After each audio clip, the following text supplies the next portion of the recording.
What would happen to your business if you had an unlimited marketing budget? I get asked all the time, Michael, what do you think my budget should be? In fact, I answer the question sometimes in a more complicated way. Today, I'm gonna simplify it for you. The answer is actually really simple. If you're trying to determine your marketing budget, then this video is gonna do exactly that.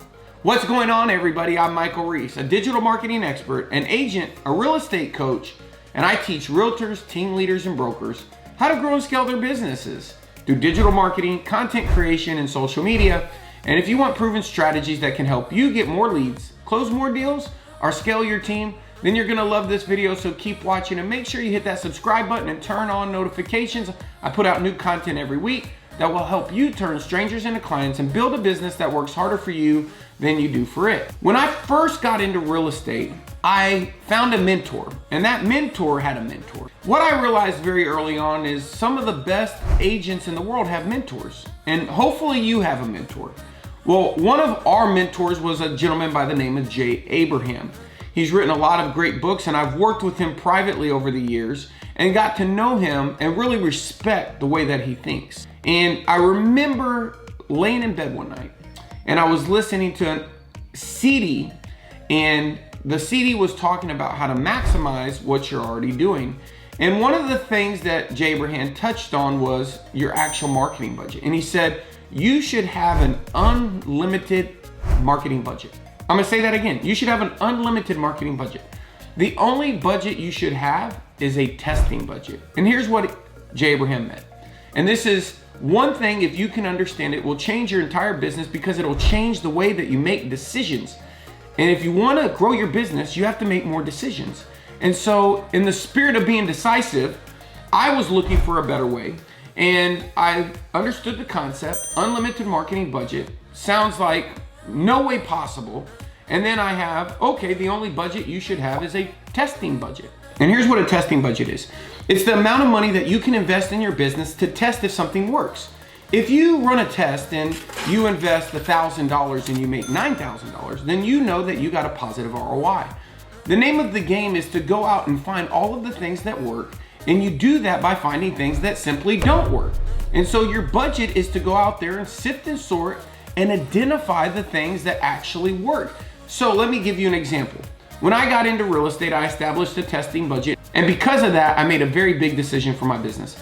I made a huge investment in 2008 to go in on a website that was an IDX with a full CRM, which is very popular now, but back then it was very expensive, and most people, they just weren't doing those sorts of things. They weren't investing money like that in their business, but I had a testing budget. And the reason I had a testing budget is because I'd started a direct mail campaign that was very successful. I was never gonna stop doing it. I did the direct mail campaign for 5 years.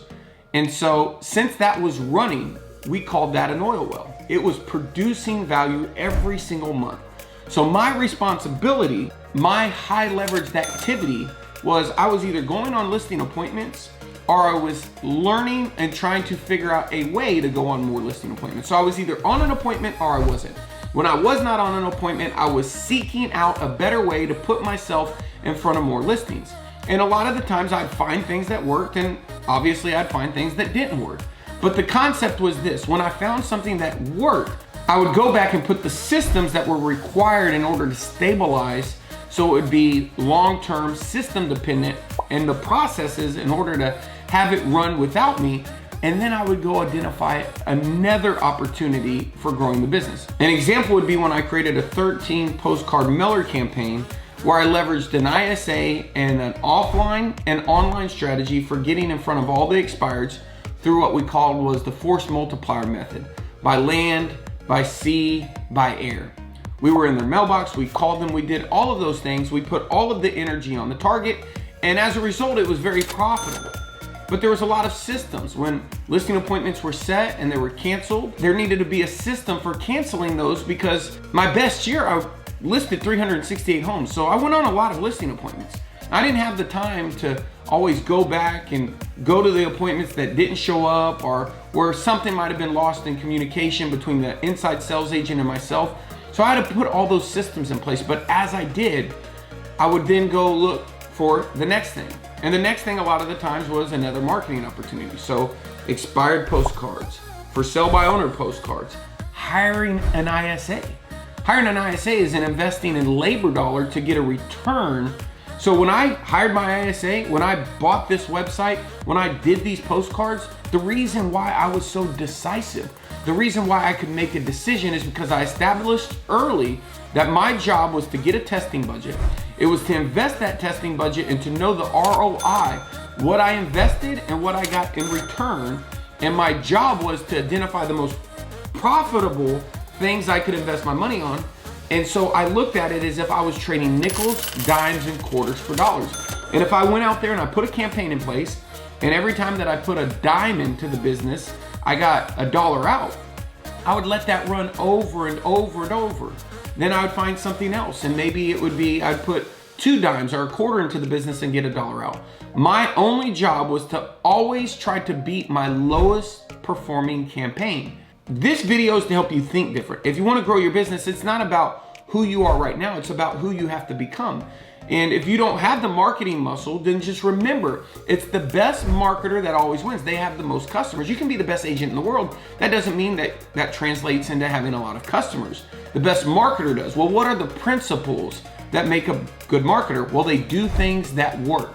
They've learned how to invest money into the business and get a positive return. And if you would like to know what things are working right now, if you would like to establish or have an idea of the best things that you can do in order to test or invest your budget, then I want you to head over to listingclass.com. There's a video that I produced that will walk you through the top campaigns that I see working even in the most competitive real estate markets, and I'll even break down the most recent ROI and numbers for all of those campaigns. We update that video usually every 30 to 60 days. And so head on over to Listing Class, check out the class, take the class. If you like this video, then make sure you hit that like button. And while you're down there, don't forget to subscribe. If you watch this video or you've watched a couple videos up to this point and you haven't hit subscribe, just hit subscribe. And here's the reason why.